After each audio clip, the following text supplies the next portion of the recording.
Hello everyone and welcome to day 21 of the 30-day film challenge, and today I'm going to be talking about a film that I fell asleep in theaters. You know, when I watched this back in, I believe, 2014, it was like right after school. I was super exhausted, I had a long morning, and I dozed off in the theater, and I never watched that film again in theaters, which is the funny part. And I remember enjoying what I watched for the most part, but I fell asleep. And the funny thing is, you know, I actually really enjoyed this movie, guys. I promise I like this movie a lot. I think it's a really good, borderline great movie about Godzilla. To be fair, I've only seen 2 Godzilla movies, so what do I know? But I fell asleep again last night when I watched it for this video, and yeah, that's just the irony. It's great. I love this movie. I think it's a lot of fun, and so let's just dive into my thoughts on this film and why I fall asleep during it, because I tend to always fall asleep during this movie. I don't know why. Almost every single time I watch this film, I've dozed off during. I promise I've seen this whole thing in one sitting, but the first time I watched it and my most recent time watching it, I fell asleep because it's what can I say? So, Godzilla 2014, starring Aaron Taylor Johnson, who is a great actor in what's that movie with Amy Adams? You guys, Nocturnal Animals. That movie is excellent. Again, I just talked about Arrival yesterday. Amy Adams, great actress. Aaron Taylor Johnson, great actor. They were great in that movie. I wish I could be talking about that movie right now because I love Nocturnal Animals. But we have Quicksilver himself dating his own sister, Scarlet Witch, in this film, which another weird connection is kind of uncomfortable. But it's fine. Bryan Cranston is in this movie, and it just has a pretty solid cast. And in terms of its being a Godzilla movie, yes, Godzilla is only in this movie by 15 minutes, but what I think the director of this film does very expertly, by the way, is the build-up to Godzilla. I think the first half of this film is perfect Godzilla movie. You have the great opening moments with Bryan Cranston and his wife. You have some really great setup with Ken Watanabe's character, who is one of my favorite actors, and he is excellent in this movie and Godzilla King of Monsters. He's the best part of both of these films. But him in this movie, there's excellent setup of him kind of doing research and discovering these other kaiju-like giant monsters that want to mate with each other, and how they kind of go through. I forget what country they started off in, but how it eventually got to Japan and why it caused that entire incident at the beginning of the film. And it has some great build-up. And when you finally first see Godzilla in Hawaii, that Hawaii sequence is incredible. And I don't mind that it cuts off. It has an incredible build.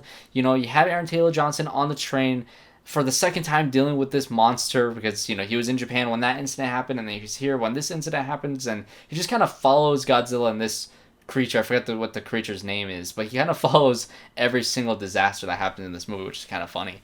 But that entire Hawaii sequence where, you know, you see the tsunami coming, you see that Godzilla's reveal and how big he is. And I think what the director does very well in this film is both the build-up and the scale. The Godzilla and these monsters look huge. The way it's directed, the way that they are never really put all, you never really back up and see the entire Godzilla in one frame until the end of the film.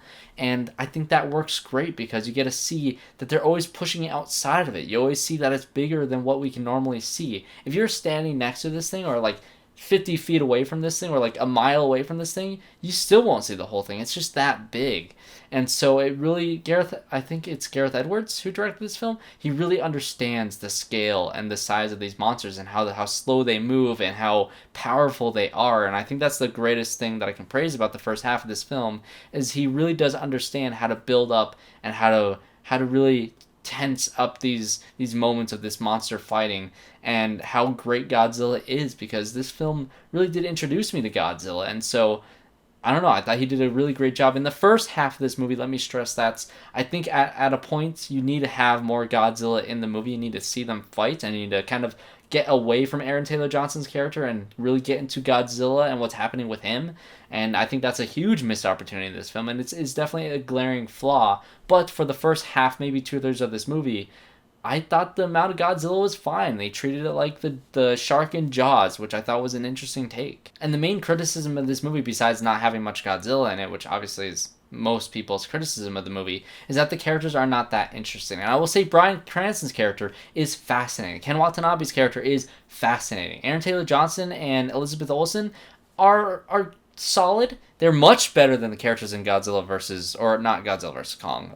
Probably Godzilla versus Kong too. I don't expect the characters in that movie to be too great, especially since Ken Watanabe's character had an unfortunate end in Godzilla King of Monsters. But those characters in those other movies are much worse than this one. I think Aaron Taylor Johnson is a really solid main character. I mean, maybe not solid. He's an okay main character, and he's fun to follow. But he seems more like the side character that you'd follow that would be kind of the boots on the ground army military guy that you see from his perspective, the final battle. It's not the main character you follow throughout the entire film. I think that was kind of a mistake. Killing Bryan Cranston's character off was very impactful. I thought it really worked for him. I don't think it gave Aaron Taylor Johnson enough to deal with for him being the main character, but I do think this movie should have focused on Ken Watanabe's character, which I get that this is an American adaptation of Godzilla, so you need to have an American main character. I mean, I guess, no. Why isn't Ken Watanabe the main character of this movie? He's such a good character, and he's fascinating. He's arguing against the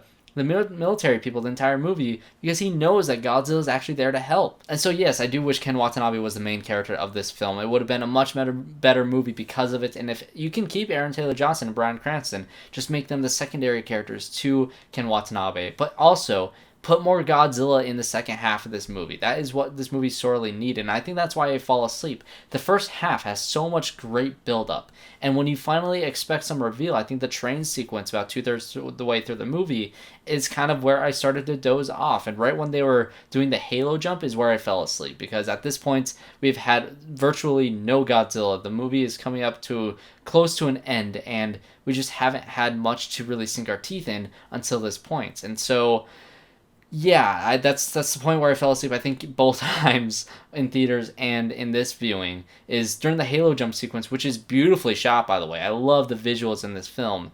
Even though, yes, Godzilla King of Monsters had some great still images that you can put as your wallpaper, there's a difference in having Godzilla break the frame rather than, being super zoomed out and seeing these monsters move really fast and fight each other like they are in Godzilla King of Monsters, which is fun in its own rights, but it's kind of great to see the scale and how big they are and how massive and how much damage and powerful they are, and this movie really does nail that, but it fails in terms of giving the fans what they wanted in terms of how much Godzilla they wanted. So I think that's the main issues with this movie. This movie is not perfect by any means. I do think it's much better than Godzilla King of Monsters. I actually do have a review of that, which I have a beef with Godzilla King of Monsters. That's the movie where I totaled my car to.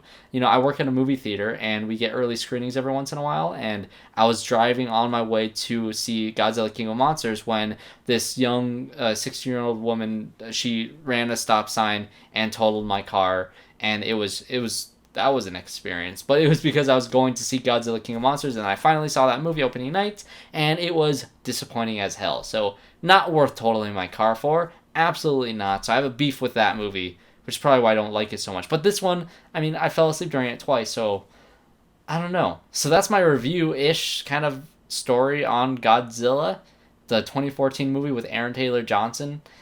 Interesting pick for my 30-day film challenge. I think this is one of the more odd ones that I've done for this series.